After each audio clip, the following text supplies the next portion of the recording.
Que Dieu soit béni, que notre Père soit élevé. Nous allons commencer notre enseignement du jour. Comme je vous l'avais annoncé, on va parler d'un sujet qui est très important en ce qui concerne le pardon des péchés et la repentance. Ça sera un enseignement qui va prendre plusieurs semaines parce qu'il faudrait que véritablement on soit éclairé par rapport à beaucoup de choses. Une des choses qui revient beaucoup lorsqu'on prêche la grâce, lorsqu'on prêche la bonté de Dieu, l'amour de Dieu, c'est mais et si la personne pêche? On dit la personne est sauvée, mais et si la personne pêche? Vous allez voir qu'on fait toujours référence au péché. Le péché est vraiment ancré dans la conscience des uns et des autres. Donc si on n'a pas une bonne compréhension des choses, ça va toujours nous troubler. On ne sera pas véritablement sûr à 100%. Est-ce que vous comprenez? Donc il faudrait qu'on puisse véritablement éclairer cet aspect du pardon des péchés afin que vous ayez l'assurance de votre salut. Gloire à Dieu. Donc, c'est pourquoi je vais aller doucement. Je vais prendre mon temps pour que vous puissiez comprendre selon que l'Esprit de Dieu va me conduire. Est-ce que ça va? Vous savez, lorsque je suis né spirituellement, lorsque je suis devenu chrétien, on a eu à faire une sorte de rituel de prière. Pour ceux peut-être qui vont se rappeler lorsque je vais évoquer cela. Ça consistait à quoi? Je me rappelle toujours quand on commence à prier, que ce soit en groupe ou bien tout seul, on nous a appris les choses ainsi. On va remercier Dieu parce que nous sommes en vie, parce que nous sommes réveillés ce matin. Et ensuite, on va confesser nos péchés, demander pardon à Dieu. On va invoquer le sang de Jésus-Christ. Et maintenant, on va aller en combat spirituel. Donc, on a cette culture de prière dans laquelle on dit qu'il faut d'abord confesser ses péchés afin de pouvoir avoir le pardon des péchés. Et quand on dit souvent le pardon des péchés ou la repentance, chacun de nous a déjà une compréhension.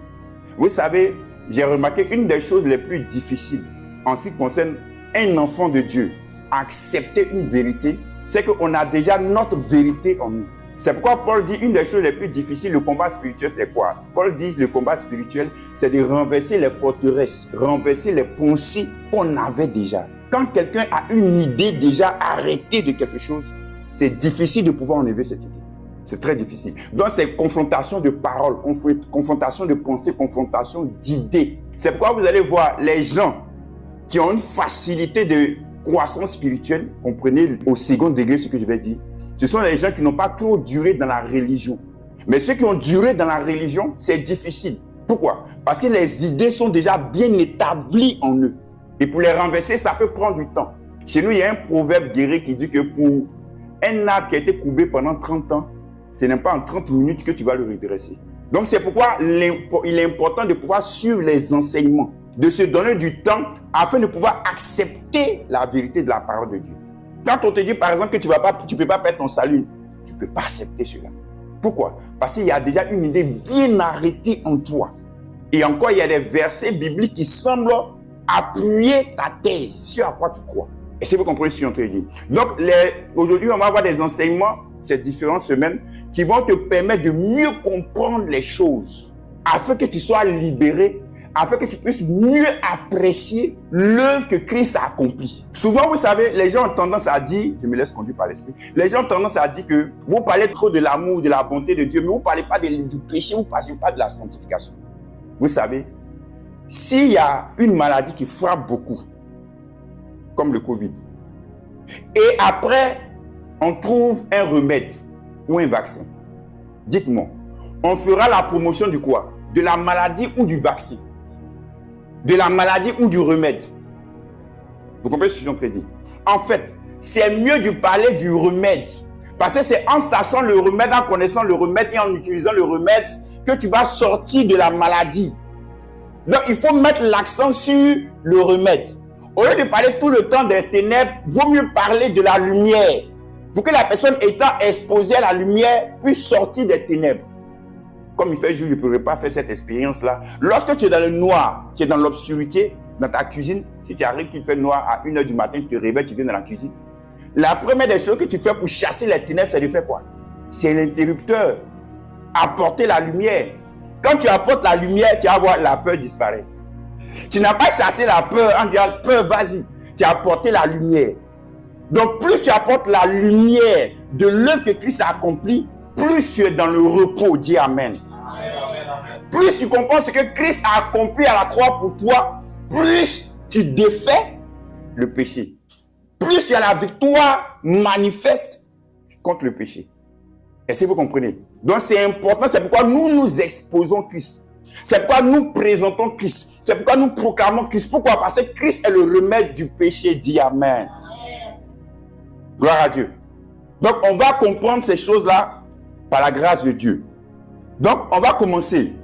Une des choses que vous devez comprendre lorsqu'on parle du péché, la première idée qui doit venir dans votre esprit dans cet enseignement, c'est que c'est par rapport à Dieu qu'on pêche. Si par exemple, j'ai fait du tort à Samoa, bien vrai que j'ai fait du tort à Samoa, mais je dois comprendre que c'est contre Dieu que j'ai péché. Pourquoi? Parce que Dieu est le juge de la terre. C'est Dieu qui détermine ce qui est péché. Regardez, c'est vrai, ma relation avec Asamoah peut prendre un coup. Et je me dois en tant qu'enfant de Dieu d'aller vers Asamoah pour présenter mes excuses, pour demander pardon, afin de pouvoir restaurer notre relation. Mais sans oublier que ce péché, c'est contre Dieu aussi. Parce que c'est lui qui va juger tous les hommes. En réalité, un pécheur ne peut pas juger un autre pécheur. Lorsque la femme qui a été prise en flagrant délit d'adultère a été présentée à Jésus, bizarrement, on ne sait pas où est passé l'homme déjà. Parce que l'adultère, on ne se commet pas ça seul. Ou bien, on commence apparemment. Et on prend seulement la femme. Le pasteur Joseph dit que non, l'homme c'était un pharisien aussi. C'est pourquoi les pharisiens n'ont pas pris. Bon, c'est sa théorie. Et vous comprenez? Donc, ils ont présenté la femme. Et le Seigneur va dire que celui qui est sans péché lance le premier la prière. La Bible dit que tous vont déposer leur pierre. Il dit pardon, j'étais de passage, comme on dit à Abidjan. Ils vont continuer leur route. Pourquoi? Parce qu'ils ont compris eux aussi qu'ils étaient pécheurs. Donc en réalité, c'est difficile pour un pécheur de juger un autre pécheur. Mais Dieu, il est mieux placé pour juger tout le monde. Pourquoi? Parce que Dieu est saint. Est-ce que vous comprenez? C'est pourquoi, regardez ce que Abraham va dire, Genèse chapitre 18. Lorsque Sodome et Gomorrhe devaient être détruits. Regardez le verset 25. Faire mourir le juste avec le méchant, en sorte qu'il en soit du juste comme du méchant, loin de toi cette manière d'agir, loin de toi, celui qui juge toute la terre, n'existera-t-il pas la justice? Donc c'est Dieu qui est le juge de toute la terre. C'est Dieu qui est le juge de tous les hommes. On voit cela aussi dans Romains 3, verset 6. Vous pouvez prendre ça comme référence et après étudier après. Maintenant, regardez David. Voici un roi du nom de David. Il était un saint berger. Dieu le prend derrière ses brebis, il le fait roi. David commence à régner. Et arrivé un moment, la Bible déclare qu'il était sur le toit de sa maison, il était en train de regarder, se promener, il était en train de regarder Netflix. Et tout d'un coup, il est tombé sur une femme qui était en train de se baigner. Et la Bible déclare il a convoité la femme, il a demandé à ses serviteurs d'aller chercher la femme. Il est sorti avec la femme. Et comme cela n'était pas suffisant, parce que la femme est tombée enceinte par la suite, qu'est-ce qu'il va faire? Il va faire tuer le mari de cette femme. Parce que son époux était un soldat. Donc il va faire tuer son mari. Pourquoi? Pour pouvoir récupérer la femme. Et la femme est devenue son épouse. Maintenant, Dieu va envoyer le prophète Nathan vers lui pour lui parler. Et regardez ce que le prophète Nathan va dire, 2 Samuel 12. J'ai bien aimé cette parabole du prophète Nathan. C'est une des paraboles qui m'a vraiment marqué. J'ai vu vraiment, waouh, une sagesse. Parce que c'est un roi avant tout. Il sait que Jean-Baptiste, lorsqu'il est parti parler au roi, on sait ce qui lui est arrivé. 2 Samuel, il faut lire verset 1 au verset 5. L'Éternel envoya Nathan vers David et Nathan vint à lui et lui dit, Il y avait dans une ville 2 hommes, l'un riche et l'autre pauvre. Le riche avait des brebis et des bœufs en très grand nombre. Le pauvre n'avait rien du tout qu'une petite brebis qui la nourrissait et elle grandissait chez lui avec ses enfants. Elle mangeait de son pain, buvait dans sa coupe, dormait sur son sein et il la regardait comme sa fille. Un voyageur arriva chez l'homme riche et le riche n'a pas voulu toucher à ses brebis ou à ses bœufs pour préparer un repas au voyageur qui était venu chez lui. Il a pris la brebis du pauvre et l'a apprêtée pour l'homme qui était venu chez lui. La colère de David s'enflamma violemment contre cet homme et il dit à Nathan, l'Éternel est vivant, l'homme qui a fait cela mérite la mort. Continue. Et il rendra 4 brebis pour avoir commis cette action et pour avoir été sans pitié. Maintenant, verset 7. Et Nathan dit à David, tuez cet homme-là. Amen. Il a fini de donner l'histoire. Il dit, pourquoi? Non, on doit tuer. Il dit, bon, cette fois même, non. Vous avez vu la sagesse de Nathan. Cette sagesse, ça va vraiment marquer. C'est pourquoi je vous dis toujours, la sagesse est très importante afin de pouvoir savoir comment parler aux gens. Gloire à Dieu. Il va dire, c'est toi. Maintenant, pour lire le verset 13. David dit à Nathan, j'ai péché contre l'Éternel. Et Nathan dit à David, l'Éternel pardonne ton péché, tu ne mourras point. Donc David dit, j'ai péché contre l'Éternel. Uri qui était mort, qui s'est fait tuer sous l'instigation de David, avait certainement des frères, avait peut-être des cousins, avait peut-être des collègues qui savaient cela. Mais David dit, non, j'ai péché contre toi. C'est pourquoi quand il écrit son psaume 51, c'est dedans, après avoir commis ce acte-là, psaume 51, il va dire, j'ai péché contre toi, toi seul, ô Éternel.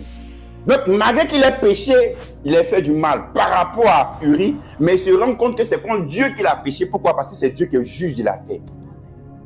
C'est bien de restaurer une relation à cause d'un mal que tu as fait vis-à-vis de quelqu'un. Mais il faut comprendre d'abord que ton péché déteint d'abord par rapport à ta relation avec Dieu. Parce que c'est Dieu qui est le juge de toutes choses. Est-ce que ça va? Yes. Ok. Maintenant, on va prendre Romains chapitre 5, verset 13. Dieu est le juge de tout. Car la loi, le péché était dans le monde. Or, le péché n'est pas imputé quand il n'y a point de loi. Amen. Ça, c'est un verset, je voudrais que vous puissiez être attentifs afin de pouvoir bien comprendre. On dit, car jusqu'à la loi, ici on parle de quelle loi? On parle de la loi de Moïse. Ce qu'on appelle entre nous souvent l'ancienne alliance. Avant que la loi de Moïse arrive, on dit le péché était dans le monde. Donc nous allons voir comment Dieu pardonnait les péchés avant la loi. Et quand on parle de loi, donc on parle de la relation que Dieu avait avec le peuple d'Israël. La loi ou l'ancienne alliance, qui peut me dire a commencé à quel moment? On va prendre Hébreux chapitre 8. Parce que souvent aussi ça fait une petite confusion dans l'esprit des gens. Il faut lire à partir du verset 8 et 9. Car c'est avec l'expression d'un blâme que le Seigneur dit à Israël, voici les jours viennent, dit le Seigneur, où je ferai avec la maison d'Israël et la maison de Juda une alliance nouvelle. Non comme l'alliance que je traitais avec leur père, le jour où je les saisis par la main pour les faire sortir du pays d'Égypte, car ils n'ont pas persévéré dans mon alliance. Amen. Donc il dit quoi? À quel moment l'ancienne alliance a commencé? Lorsque Israël est sorti de l'esclavage en Égypte. Maintenant, en termes de livre de la Bible, c'est quel livre de la Bible qui commence à parler de la sortie d'Israël de l'esclavage en Égypte? C'est le livre d'Exode. Donc, c'est vrai que le livre de Genèse est un livre qu'on appelle dans le livre de l'Ancien Testament, mais ce n'est pas un livre qui parle de l'ancienne alliance. C'était avant l'ancienne alliance. Est-ce que vous comprenez ça va? Donc Genèse c'était avant l'ancienne alliance. Donc l'ancienne alliance commence à partir du moment où le peuple d'Israël est sorti de l'esclavage en Égypte. Donc dans le livre d'Exode. Est-ce que ça va? Donc on va voir dans le livre de Genèse comment est-ce que Dieu pardonnait. Donc on dit avant que la loi ne vienne, le péché était déjà dans le monde. Donc les gens étaient déjà pécheurs. On a vu par exemple le déluge qui est tombé. Maintenant, pourquoi est-ce que, pour quel péché le déluge a frappé les hommes? Qu'est-ce que les hommes ont fait comme péché? Qui peut me dire? Personne. Pourquoi? Parce qu'on dit avant la loi, le péché n'était pas imputé. C'est-à-dire, le péché n'était pas mis sur le compte des gens. On ne savait pas qu'il y avait un péché qu'on appelait le péché entre guillemets d'adultère. Parce que c'est dans la loi qu'on dit tu ne commettras point d'adultère. On ne savait pas qu'il y a un péché qu'on appelait la convoitise. C'est dans la loi qu'on a mis tu ne convoiteras pas. Il n'y avait pas un péché qu'on appelait le mensonge. Pourquoi? Parce que c'est dans la loi qu'on dit tu ne mentiras pas. C'est pourquoi dans Genèse 6, qu'on parle de cela, des péchés des hommes, on ne va pas te spécifier le péché. Donc avant que la loi ne vienne, on ne peut pas identifier le péché des gens. Mais on sait qu'ils sont pécheurs, mais on ne sait pas quoi. C'est pourquoi déjà pour commencer, il va vous préparer déjà votre esprit. C'est pourquoi déjà on ne peut pas dire que à Sodome et Gomorrhe, c'est le péché de l'homosexualité. Parce qu'ils étaient déjà pécheurs avant que les anges ne viennent. C'est quand les anges sont venus comme des hommes qu'ils ont dit, bon, on va vouloir coucher avec ces hommes-là. Mais avant cela, ils étaient déjà pécheurs. Est-ce que vous comprenez? La Bible n'a pas dit que c'est à cause du péché de l'homosexualité que Sodome et Gomorrhe doit être détruit. Mais nous, les hommes, on a dit c'est à cause de ça. Est-ce que vous comprenez? Alors qu'il n'y avait pas encore de loi qui disait qu'un homme ne sortira pas avec un autre homme. Donc, il ne faut pas te prononcer dessus. Pourquoi? Parce que ce n'était pas spécifique. Voilà ce que la Bible déclare dans Genèse chapitre 6, le verset 1. Lorsque les hommes eurent commencé à se multiplier sur la face de la terre et que des filles leur furent nées, les fils de Dieu virent que les filles des hommes étaient belles et ils en prirent pour femmes parmi toutes celles qu'ils choisirent. Continue. Alors l'Éternel dit, mon esprit ne restera pas à toujours dans l'homme, car l'homme n'est que chair et ses jours seront de 120 ans. Mais déjà, une petite parenthèse, quand Dieu dit ici que mon esprit ne restera pas toujours, on a pris ça en même temps, on dit que non, l'homme doit vivre au plus jusqu'à 120 ans. C'est pas ce que ce verset dit. Le verset dit simplement que Noé, celui qui va prêcher la justice de Dieu, va prêcher pendant 120 ans. Et c'est là le déluge va venir.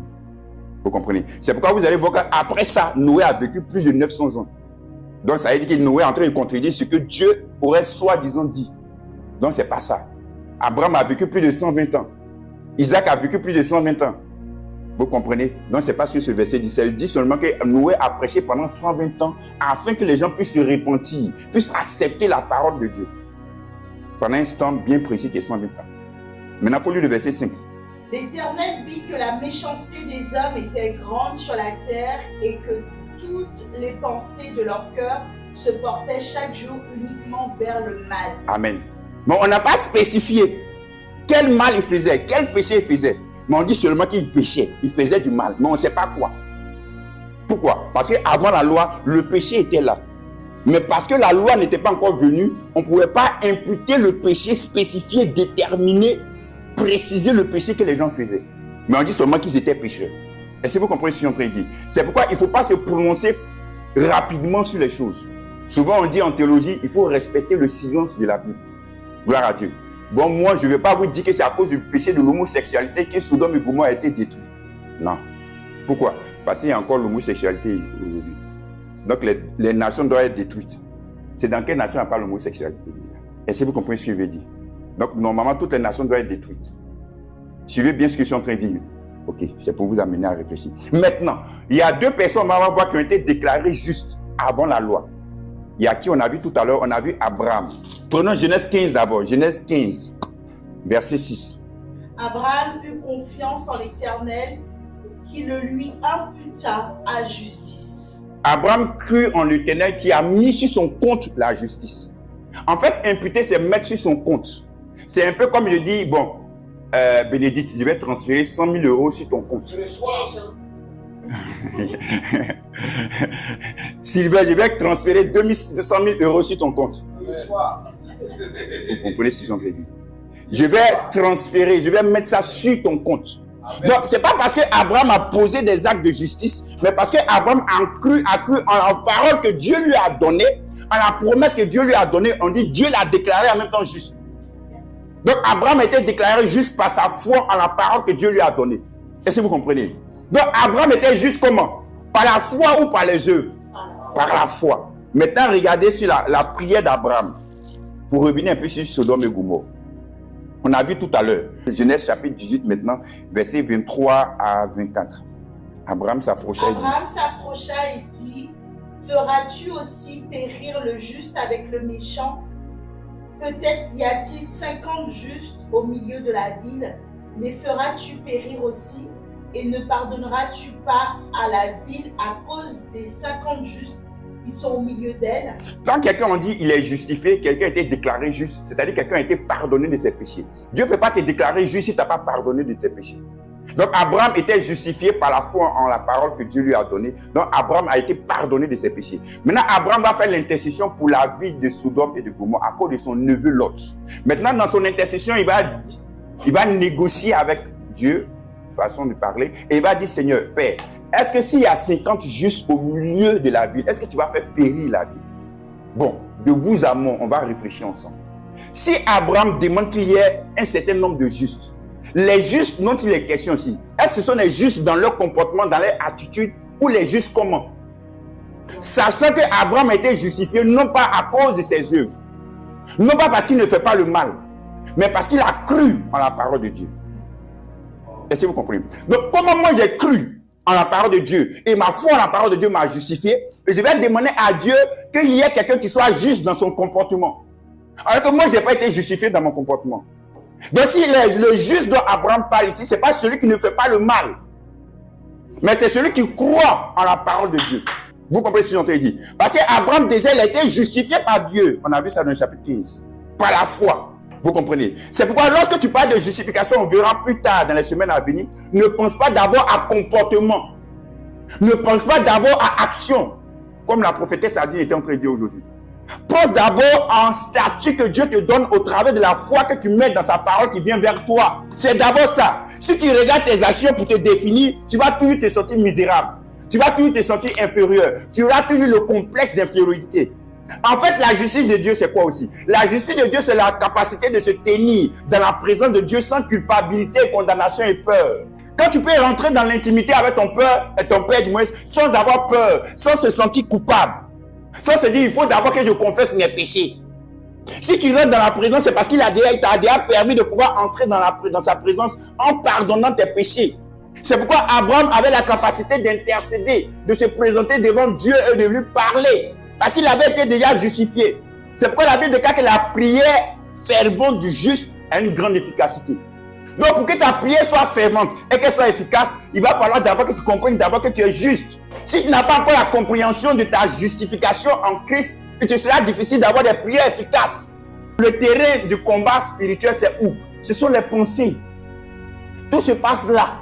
C'est pourquoi l'enseignement est important. Pourquoi? Pour renouveler ta pensée. C'est pourquoi 1 Timothée 2,4 quoi? Nous parvenions au salut et à quoi? Et à la connaissance de notre Dieu. Tout ton temps sur cette terre s'est amené à changer de mentalité, à changer d'idée vis-à-vis de Dieu et vis-à-vis de toi. Plus tu vois Dieu comme il est véritablement, plus tu te verras comme tu es véritablement en Dieu. C'est pourquoi lorsque tu lis les livres de Nouveau Testament, Paul va toujours dire, puisque c'est celui qui en a parlé le plus, il va dire tu es juste en Christ. Tu es plus en Christ. Tu es saint en Christ.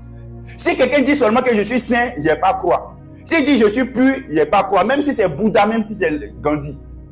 Mais s'il dit je suis juste en Christ, je vais croire. Pourquoi? Parce qu'entre nous les hommes, on fait une classification de péché. Parce que quelqu'un ne commet pas d'adultère. Parce que quelqu'un ne fait pas de fornication. Parce que quelqu'un ne fume pas, il ne se drogue pas, il ne ment pas. On dit non, lui il est saint, lui il est juste. Mais aux yeux de Dieu, c'est plus que ça. C'est pourquoi Jésus va dire aux pharisiens qui se croyaient juste par leurs yeux, il va dire non. Même avant même que tu ailles commettre l'acte, si tu as des pensées impures, des souilles dans ta tête par rapport à une femme qui a déjà commis l'adultère. Donc Jésus va aller plus loin pour dire non, ça va mettre dans les pensées. Donc moi je ne peux pas savoir ce qu'il y a dans les pensées d'Aldine. Leslie ne peut pas savoir ce qu'il y a dans mes pensées. Sylvain ne peut pas savoir ce qu'il y a dans les pensées d'Asamoah. Mais en apparence, nous sommes tous. Tout va bien. En termes de comportement, d'action. Mais Dieu lui voit au cœur. C'est pourquoi pour que Dieu te justifie, ça va plus loin. Tu peux te justifier devant les hommes. On va dire, wow, lui là, il est extraordinaire. C'est pourquoi souvent les gens sont plus étonnés de quelqu'un, on sait qu'il est bandit, lui fait des mauvaises choses. Lorsqu'il fait encore une mauvaise chose, on dit d'accord, bon, on savait déjà, parce qu'il nous a habitués à ça. Mais quelqu'un qui est calme, qui est doux, il ne fait rien. Mais lorsque tu apprends un bonbon sur lui, un buzz, il dit quoi? Lui aussi, il a fait ça. Parce que tu n'as jamais vu ce qui est dans son cœur. Mais Dieu lui voit ce qui est dans son cœur. Donc arrêtons de faire des catégorisations de péché, des classifications. Parce que Dieu, aux yeux de Dieu, nous tous, nous sommes pareils. Que ce soit en pensée, que ce soit en acte. C'est pourquoi on a tous besoin du salut de Dieu. Dis Amen. Donc il va dire qu'Abraham va dire, je veux que ce soit quelqu'un qui soit juste. Je veux qu'il y ait 50 justes, je veux qu'il y ait 40 justes, je veux que quand il y ait 10 justes. T'es juste en quoi? T'es juste ceux qui vont être justifiés par la foi en la parole que Dieu va venir donner au travers des anges, mais qui vont refuser la parole de Dieu. Le jugement de Dieu n'est rien d'autre que le refus de la présence de Dieu. Quand tu rejettes la présence de Dieu, quand tu rejettes Dieu, tu es dans le jugement. Donc le fait de refuser, de rejeter ce que Dieu est venu faire au travers des anges, eux-mêmes se sont mis dans le jugement. C'est pourquoi je vous ai dit la dernière fois que la vie, c'est la mort du monde, c'est l'absence de la vie. Les ténèbres ne sont rien d'autre que l'absence de la lumière. Le jugement n'est rien d'autre que l'absence de la présence de Dieu. Tu ne veux pas Dieu. Dieu ne t'oblige pas, Dieu ne te force pas. C'est pourquoi j'ai aimé la prédication de ma femme hier, pour ceux qui ont regardé sur Facebook, lorsqu'elle a dit ceci. Elle dit, Dieu n'oblige pas les gens. Lorsque Dieu a dit à Élie, a dit à Dieu, Dieu, moi je suis fatigué, c'est bon, ça n'est trop. Dieu a dit à Élie, bon, va prendre Élisée. Lorsque Dieu s'est révélé à Moïse, il dit, non, tu vas parler à Pharaon. Non, moi je ne peux pas parler, il y a la bouche pour dire, bon, voici Aaron ton frère. Dieu n'oblige pas. Il ne force pas. Un don, tu peux bénéficier du don qui est là, que lorsque toi-même tu l'acceptes. Parce que Covid qui est venu, ils ont fait des vaccins. On dit, bon, pour pouvoir te soigner, voici un vaccin. Les gens disent, non, non, non, moi je ne veux pas vaccin. Est-ce qu'on est obligé? On ne t'oblige pas. On ne te force pas. Mais là, si tu veux prendre l'avion, c'est là peut-être tu vas le faire. Mais dans beaucoup de pays, ça a été retiré. Est-ce que vous comprenez ce qu'on te dit? Il dit, même quand tu es malade, si on te dit, non, voici ce médicament, c'est pour traiter la maladie. Même si ce médicament, on te dit, ce médicament a fait ses preuves. Si toi, tu dis, tu ne veux pas prendre, tu ne vas pas prendre. On ne va pas t'obliger. Il y a des gens, quand tu vas leur annoncer l'évangile, ils vont te dire, moi, ça là, ce n'est pas mon problème. Je ne veux rien savoir de tout ça. On ne force pas les gens. Et moi, c'est comme ça, moi, je fonctionne. Je n'aime pas forcer, je n'aime pas obliger les gens. Parce que Dieu lui-même ne fait pas cela. Donc, ceux qui rejettent Dieu, eux-mêmes se mettent en guillemets dans le jugement, parce que le jugement n'est rien d'autre que le refus de la présence de Dieu. C'est tout. Gloire à Dieu. Le deuxième qu'on va voir qui a été déclaré juste selon Hébreux 11, verset 4, c'est qui? C'est Abel. Abel a été déclaré juste pourquoi? Parce qu'Abel va présenter une offrande à Dieu. Comprenez ceci. Abel et Caïn vont faire des offrandes à Dieu. Abel va présenter quoi? Des fruits à Dieu. Ça, c'est Caïn. Et Abel va présenter quoi? Un animal en sacrifice. Pourquoi Dieu va agréer l'animal ou l'offrande d'Abel et puis il ne va pas agréer l'offrande de Caïn? C'est simple. Parce que quand Adam a péché, qu'est-ce que Dieu va faire pour pouvoir les justifier? Pour pouvoir couvrir leur nudité? Dieu va tuer un animal et Dieu va mettre la peau de cet animal sur eux, sur leur nudité. Donc Dieu va montrer par là que le seul moyen de venir vers lui, c'est par quoi? C'est par le sacrifice. C'est pourquoi l'auteur d'Hébreux va dire, sans effusion de sang, il n'y a point de pardon de péché. On va le voir plus tard. Donc Abel va suivre ce que Dieu lui a fait. Abel va imiter Dieu, va copier Dieu. Tu ne peux pas venir vers Dieu par tes œuvres pour être justifié. C'est ce que Caïn et Abel veulent dire. Tu ne peux pas venir vers Dieu par tes œuvres. Mais tu peux venir vers Dieu que par le sacrifice. Donc le sacrifice que Abel a fait n'était rien d'autre que l'image de ce que Christ allait venir faire plus tard. Donc il était en adéquation avec ce que Christ allait venir accomplir. C'est tout. C'était l'image, la symbolique que cela représentait. Et c'est pourquoi Dieu l'a justifié. Est-ce que vous comprenez? Donc comprenez qu'il y a ces deux personnes qui ont été justifiées, c'est par la foi, c'est par le sacrifice. Noé a été déclaré juste. Lorsque Noé est sorti de l'arche après le déluge, qu'est-ce qu'il a fait? Il a sacrifié des animaux. Donc ils avaient cette conception. Pourquoi? Parce qu'ils avaient cru en la parole de Dieu. Est-ce que vous comprenez? C'est la seule chose qui a fait qu'ils ont été justifiés. Maintenant, on va rentrer maintenant dans la loi ou dans l'ancienne alliance. On a dit que ça commence dans le livre de Exode. D'accord? On va voir dans l'ancienne alliance comment est-ce que Dieu pardonnait les gens. On va prendre Lévitique 19, verset 19. Pourquoi j'ai pris le verset 19? L'Esprit de Dieu, pendant que je méditais, je priais, l'Esprit de Dieu m'a demandé de prendre ce verset 19 afin d'éclairer certaines personnes par rapport à quelque chose.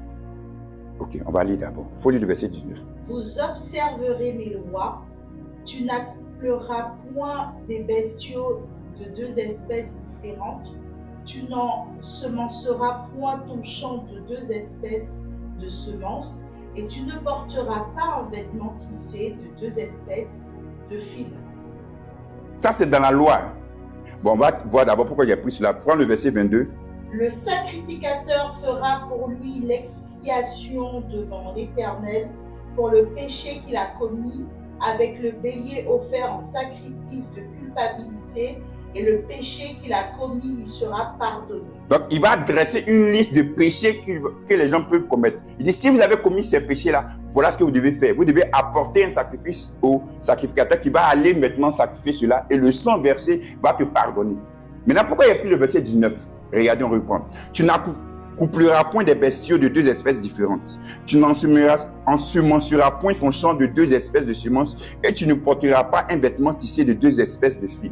Souvent, quand on pense à la loi, surtout aux vêtements dans la loi, il y a un verset qui vient toujours dans l'esprit des gens. Il prête à discussion.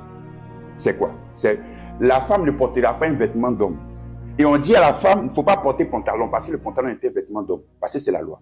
Mais regardez ce verset aussi qui dit dans la loi. Il dit, tu ne vas pas porter un vêtement tissé de deux fils, deux espèces de fils différents. C'est-à-dire, tu ne vas pas porter un habit qui est fait de coton et de polyester, qui est fait de lin et de coton. Il faut que l'habit soit fait d'une seule espèce de fil. Quand on regarde ce verset, est-ce que tout le monde n'est pas coupable? Bon, la femme vous dit que non, tu ne porteras pas un vêtement d'homme, donc c'est le pantalon. Ok, on est d'accord. Mais on dit aussi, tu ne dois pas porter un vêtement où il y a deux espèces de fils différents, deux espèces de matières différentes. Comme le coton, comme le polyester, comme le lin, il y a quelle espèce encore de fil que vous connaissez? Ceux qui sont connus, qui connaissent un peu. La laine, est-ce que vous comprenez? Maintenant, cachemire, maintenant on va prendre derrière, le truc qui est derrière, on va lire un peu, il y a combien d'espèces de fils dedans? De matière.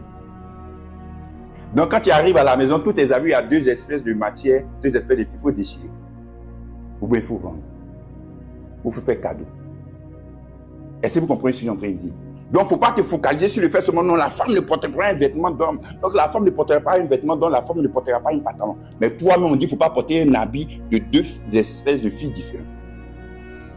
Vous voyez comme souvent quand on prend la loi, on est comment? On est sélectif. Alors qu'on n'a pas pris les 613 commandements. Est-ce que vous comprenez? Donc on a vu ici qu'il faut faire, j'espère que cette parole t'a libéré. Et on a vu qu'il faut d'abord faire quoi? Il faut apporter son sacrifice. Et puis le sacrificateur va faire le sacrifice que tu sois pardonné. On va prendre Nombres chapitre 15, verset 22. Nombres chapitre 15, verset 22. On va voir à chaque fois comment est-ce qu'il faut faire pour être pardonné dans la loi ou dans l'ancienne alliance. Si vous péchez involontairement en observant partout ces commandements que l'Éternel a fait connaître à Moïse, jusqu'au verset 25, vas-y. Tout ce que l'Éternel vous a ordonné par Moïse depuis le jour où l'Éternel a donné des commandements et plus tard dans les temps à venir, si l'on a péché involontairement sans que l'assemblée s'en soit aperçue, toute l'assemblée offrira un jeune taureau en holocauste d'une agréable odeur à l'Éternel avec l'offrande et la libation d'après les règles établies. Elle offrira encore un bouc en sacrifice d'expiation. Le sacrificateur fera l'expiation pour toute l'assemblée des enfants d'Israël et il leur sera pardonné. Amen. Donc il leur sera pardonné en faisant quoi? En apportant un sacrifice. On va prendre Proverbe 28, verset 13. Ça, c'est un des versets, franchement, je connaissais ça par cœur. Parce qu'à chaque fois, lorsqu'on faisait la prière avant, on ne faisait que sortir ça. Nous brandit cela. 28, verset 13. Peut-être que ça peut vous rappeler quelque chose.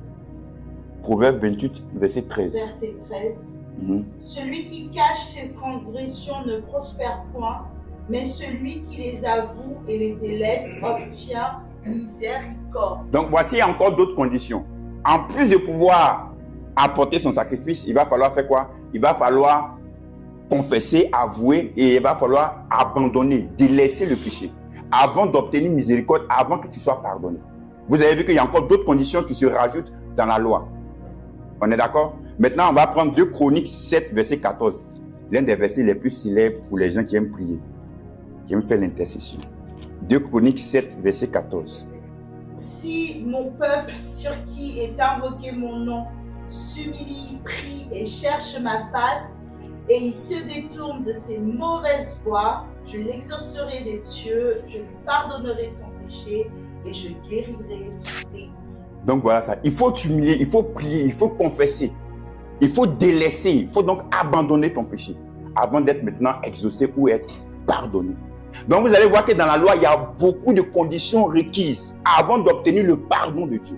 Vous allez voir que la situation devient de plus en plus complexe et difficile. Donc souvent, quand on vient dans l'intimité avec notre Père, on fait ressortir ces versets-là, ces passages bibliques. Il dit, voilà, la Bible, si celui qui cache ses transgressions ne prospère point. Bon, la prospérité dont il est question ici, ce n'est pas la prospérité financière. Parce que la plupart des milliardaires de ce monde-là, ils n'avouent pas déjà leur péché. Ils cachent bien même. Est-ce que vous comprenez?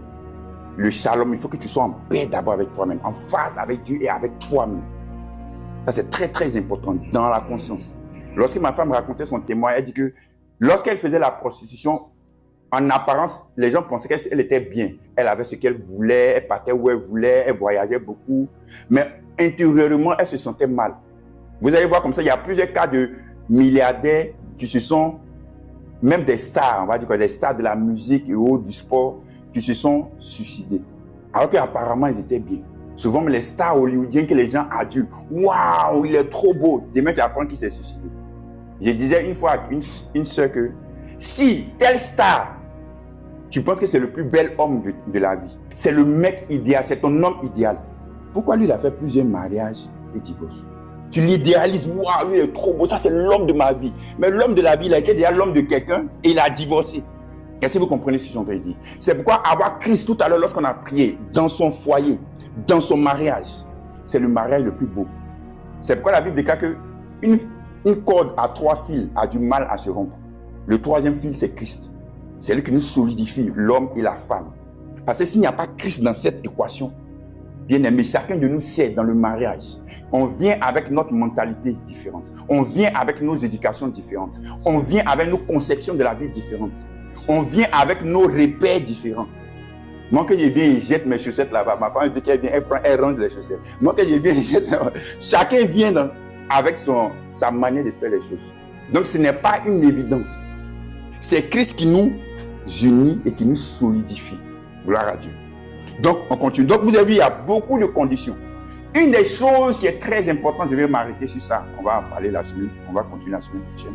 Une des choses qui est très importante, c'est lorsque tu es en train de méditer la Bible, il faut voir c'est dans quelle dispensation ces pratiques qu'ils ont demandé se faisaient. Dans quelle période de temps cela se faisait. Est-ce que c'était sous l'ancienne alliance ou est-ce que c'était dans la nouvelle alliance ou est-ce que même c'était avant l'ancienne alliance? Si tu n'as pas de repère dans ton esprit, tu vas te mettre dans une confusion. La dernière fois, j'ai prêché que quoi? Que quand Christ est venu mourir et ressusciter, il est venu supprimer la loi. Il a dit, je ne suis pas venu abolir la loi. Et les gens s'arrêtent sur cette phrase. Je suis venu faire quoi? Je suis venu l'accomplir. Bon, comment est-ce que moi je vais venir accomplir ce que Christ a déjà accompli? Christ a accompli à notre place. En d'autres termes, Christ a fait à notre place ce que nous ne pourrions pas faire par nos propres capacités. Donc Dieu ne nous exige plus de le faire. Et lorsque j'irai plus loin encore dans l'enseignement, avec votre compréhension des choses, votre degré de connaissance, on verra que la loi n'a jamais été pour le non-juif. Quand moi je vivais chez moi, avant de devenir chrétien, je ne connaissais pas la loi de Moïse. C'est quand je suis devenu chrétien que j'ai connu la loi de Moïse. Donc avant moi, je n'étais pas sous la loi de Moïse. Est-ce que vous comprenez ce que je dis? J'étais pécheur. J'accepte, je péchais. Mais je n'étais pas sous la loi de Moïse. C'est pourquoi je ne suis même pas de près ou de loin concerné par la loi de Moïse. Parce que je ne suis pas juif. Regardez ce que le Hébreu 1, verset 1 dit. Il dit, après avoir autrefois à plusieurs reprises et de plusieurs manières parlé à nos pères par les prophètes, il est en train de parler de qui ici? Il est en train de parler des Juifs. Dieu a parlé à nos pères, donc à nos ancêtres par les prophètes. Est-ce que les prophètes ont parlé à moi, mon ancêtre Kwaku Nguessan? Donc ici, il s'adresse d'abord aux Juifs. C'est pourquoi lorsque tu fais l'étude du livre d'Hébreu et de Jacques, fais attention, comprends d'abord à qui d'abord la lettre s'adresse en premier. Qui est l'auditoire premier? Regardons, on va prendre Jacques chapitre 1, verset 1. Jacques, serviteur de Dieu et du Seigneur Jésus-Christ, aux 12 tribus qui sont dans la dispersion, salut. Donc il commence à parler à qui? D'abord, comprends que dans la lettre, il s'adresse d'abord en premier aux Juifs, aux 12 tribus. Est-ce que vous comprenez? C'est pourquoi lorsque tu étudies ces textes-là, il faut d'abord savoir qui est l'auditoire, qui est l'audience d'abord. Il ne faut pas déjà prendre pour toi ce qui ne t'appartient pas. En premier. Sinon, tu vas te mettre sur un fardeau qu'il ne faut pas. Souvent, dans les couples, on dit, quand il y a un petit palabre, l'homme va dire à sa femme, on dit la femme, sois soumise à ton mari. Mais le verset dit ça. Mais le verset dit aussi, mari, aimez votre femme. Donc, ce n'est pas à toi l'homme de dire ce que la femme doit faire. C'est à toi de prendre ce qui toi te concerne. Homme, aime ta femme. Mais on prend pour la femme, on la met sur la culpabilité. On dit la femme soit soumise à l'homme.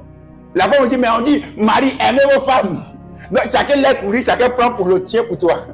C'est pourquoi j'ai aimé cette phrase de ma femme hier lorsqu'elle prêchait. Elle dit, on rentre dans le couple pour venir apporter quelque chose à la personne. Tu ne viens pas d'abord dans l'optique de recevoir, même si tu vas recevoir. Parce que moi, je reçois beaucoup de ma femme. Mais tu viens d'abord dans l'optique de donner à l'autre. Si tu viens seulement recevoir, ça sera difficile. Une fois, je me rappelle, lorsque j'étais en train de prier, l'Esprit de Dieu m'a donné 2 cours d'eau. Il m'a donné la mer morte. Il m'a donné le Jourdain. La mer morte, pour ceux qui sont déjà arrivés en Israël, vous allez voir que vous pouvez être dans la mer morte et surnager. C'est le seul cours d'eau où tous les non-nageurs savent nager. Pourquoi? Parce que tu flottes. À cause de quoi? À cause du taux de salinité, du taux de sel. C'est le cours d'eau qui contient le plus grand taux de sel au monde. Donc, à cause du taux de sel à l'intérieur, tu ne peux pas couler. Donc, tout le monde est comme ça. Tous les nageurs, non-nageurs sont pareils, sont égaux sur ce point. Parce que lorsque la mer morte reçoit l'eau du Jourdain, elle ne redonne pas. Elle prend seulement. Elle absorbe, elle ne redonne pas. Et lorsqu'elle l'absorbe, à cause de ce qu'elle contient, elle tue les organismes entre guillemets qui sont en lui. Lorsque tu es quelqu'un, tu ne fais que recevoir, tu ne donnes pas, tu ne seras pas véritablement une source de bénédiction pour beaucoup de personnes. Dans les choses de Dieu, il faut apprendre à donner. C'est pourquoi Jésus a dit, il y a plus de bonheur à donner qu'à recevoir. Je n'ai pas dit que tu n'as pas le droit de recevoir, tu as le droit de recevoir. Au milieu des hommes, tu dois donner. Avec Dieu, tu ne peux pas donner à Dieu, tu dois recevoir. Maintenant, pour pouvoir donner aux gens, il faut que tu reçoives de la part de Dieu. Donc, nous, on reçoit de la part de Dieu et on donne aux hommes. C'est pourquoi j'aime bien ce verset de 1 Jean chapitre 3, verset 16. Je dis toujours aux gens qu'on ne donne pas notre vie à Jésus. Pourquoi? Parce qu'on était d'abord mort. On dit, vous qui étiez mort par vos offenses, comment quelqu'un qui est mort peut donner la vie? On ne peut pas donner ma vie à Dieu. C'est Dieu qui a sa vie, qui me donne sa vie. Regardez ce verset. Ce que ce verset dit. 1 Jean chapitre 3, verset 16. J'aime trop ce verset. Nous avons connu l'amour en ce qu'il a donné sa vie pour nous. Nous aussi, nous devons donner notre vie pour le frère. Donc, on a connu l'amour en ce que quoi? En ce que nous avons reçu. Dieu nous a donné sa vie. Et nous, maintenant, en retour, nous donnons notre vie pour les autres. Tu ne peux pas donner l'amour de Dieu à quelqu'un si tu n'as pas reçu l'amour de Dieu. C'est peut-être dans Romains 5, verset 1, dit quoi? Le Saint-Esprit nous a remplis de l'amour de Dieu, afin que nous soyons capables aussi de pouvoir donner l'amour aux autres. Tu as la capacité de pouvoir donner l'amour parce que quoi, tu as reçu l'amour de Dieu. Est-ce que vous comprenez? Ce que je vous donne aujourd'hui, c'est quelque chose que j'ai reçu de Dieu, que je vous transmets. Si je n'avais pas reçu de Dieu, je ne pouvais pas vous le transmettre. C'est pourquoi la Bible déclare dans 1 Pierre 4, le don que tu as reçu, mets-le au service des autres. Tout à l'heure dans sa prière, c'est ce que Kathleen a dit. Pour que nous soyons une source de bénédiction pour les autres. Ce que Dieu a mis en nous, le potentiel, la grâce, le don que Dieu a mis en nous, c'est pour les autres. Si par exemple, il y a le don de chant et que je suis seul dans le monde, comment est-ce que je peux chanter? Je ne peux pas chanter, il chante pour moi seul. Non. C'est pourquoi vous allez voir la plupart des temps, ceux qui ont le don de prophétie, c'est rare qu'ils prophétisent sur eux-mêmes. Ils prophétisent pour les autres. Vous allez voir que ceux qui ont le don de prophétie, ils recherchent la prophétie des autres. C'est bizarre, c'est comme ça. C'est la logique des choses. Tu es capable de pouvoir prophétiser facilement sur toi. Tu es capable de pouvoir voir en vision des choses sur la vie des gens. Mais pour voir des choses sur ta vie, pour voir des prophéties sur ta vie, c'est dur. Pourquoi? Parce que Dieu veut que tu aies besoin de l'un et de l'autre. C'est pourquoi les 5 doigts n'ont pas la même taille, mais les 5 doigts se complètent. Chacun de nous a un don particulier qui doit mettre au service de l'autre. C'est important. Tu as quelque chose que l'autre n'a pas. Et ce que l'autre n'a pas a besoin de ce qui est en toi. Mais si tu ne l'exprimes pas, si tu ne le manifestes pas, comment est-ce qu'il sera béni? Moi, étant quelqu'un, je n'aimais pas m'exposer publiquement. Ma femme me connaît pour ça. C'est ma femme qui m'a poussé, jusqu'à ce que je vienne sur les réseaux sociaux pour pouvoir partager ce que la connaissance que Dieu a mise en moi. Chaque fois, on nous écrit sur, comment on appelle ça, dans notre boîte mail. Les gens nous rendent des témoignages. Vraiment, j'ai écouté ton message, ça nous a fait du bien, ça m'a libéré, ça m'a... Mais s'il était caché dans mon corps, comment est-ce que je pourrais exposer cela et faire du bien aux autres? Est-ce que vous comprenez? Donc, c'est important de pouvoir manifester le potentiel de don de Dieu qui est dans ta vie. Parce qu'on en a besoin. Moi aussi, j'ai besoin de ça. C'est pourquoi sur le groupe WhatsApp, Kathleen a chanté. Il faut chanter. Si tu as le don de chant, il faut chanter, il faut édifier le peuple de Dieu. Si tu es quelqu'un qui aime prier, il faut prier. Si tu es quelqu'un qui est capable de pouvoir écrire des exhortations, il faut écrire. Ce que tu as comme don, il faut le manifester à l'autre pour que l'autre aussi soit béni. Parce que les autres en ont besoin. Il ne faut pas dire non, moi je ne sais pas écrire, je sais pas faire. Ma femme à niveau 3e, elle a écrit un livre. Un livre par lequel elle fait le tour du monde avec aujourd'hui. Qu'elle a rencontré des personnes, même on ne pensait même pas qu'elle soit capable de pouvoir rencontrer. Pourquoi? Parce qu'elle a obéi à ce que l'Esprit de Dieu a mis dans son cœur. Elle le disait hier, pendant qu'il y avait le Covid, en France, tout était bloqué, c'est là qu'elle écrivait son livre. Parce que Dieu savait ce qui allait se passer plus tard. Les gens pensaient que c'était la fin du monde, comme elle disait. Mais Dieu savait que le monde allait continuer parce que Dieu voit les choses d'avance. Donc Dieu, si Dieu te met quelque chose à cœur, il faut le faire. Si Dieu te dit, bon, c'est le moment de prendre ta voiture pour aller, de faire, tu dis, ah Seigneur, toi, c'est là, mais le carburant est cher. Si Dieu t'a dit ça, il savait que le prix du carburant allait monter. Mais il faut le faire quand même. Dieu n'est pas surpris. Parce que d'autres en ont besoin. Gloire à Dieu. Que Dieu vous bénisse. La semaine prochaine, on va voir comment est-ce que dans les évangiles, les 4 évangiles, Matthieu, Marc, Luc, Jean, comment est-ce que les gens étaient pardonnés. Et ensuite, après les évangiles, dans les épîtres, comment est-ce que les gens sont pardonnés. Parce que souvent, il y a une nuance qu'on va éclairer par rapport à cela. Je vais dire qu'on va aller doucement pour qu'on puisse comprendre. Que Dieu nous bénisse. On va prier dans ce sens. Tu vas dire, Père, donne-moi de continuer à grandir dans la connaissance. Donne-moi de continuer à grandir dans la connaissance. Afin que je sois encore de plus en plus établi dans ta parole. Ce message s'adressait à toi qui m'écoutes, à toi qui suis. Le don que Dieu a mis en toi, Dieu veut que tu le mettes au service des autres. Vous savez, une chose que j'ai apprise dans ma marche avec Dieu, je vais être sincère avec vous. J'étais quelqu'un, j'avais beaucoup de justifications. Je donnais beaucoup d'excuses. Et je suis tombé sur cette phrase d'un philosophe qui m'a marqué, qui a dit « Les prétextes sont faits pour s'en servir ». En d'autres termes, je vais le dire autrement, si tu veux trouver une excuse pour ne pas faire quelque chose, tu vas en trouver obligatoirement. C'est pourquoi j'aime bien, je vais terminer par, pendant qu'on a cet esprit de prière, je vais prendre Ecclésiaste 11, verset 6 qui dit ceci. Un très beau texte de la part de Salomon, l'auteur du livre d'Ecclésiaste, qui a dit ceci. Il dit, dès le matin, sème ta semence, et le soir, ne laisse pas reposer ta main, car tu ne sais point ce qui réussira.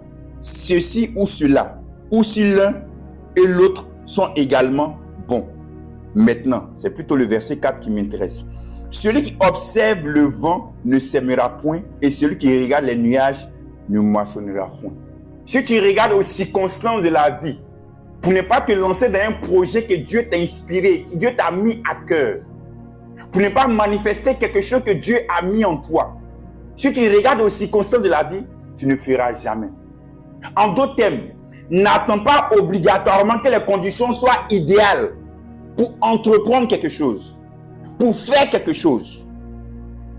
N'attends pas les conditions idéales, sinon tu ne feras jamais.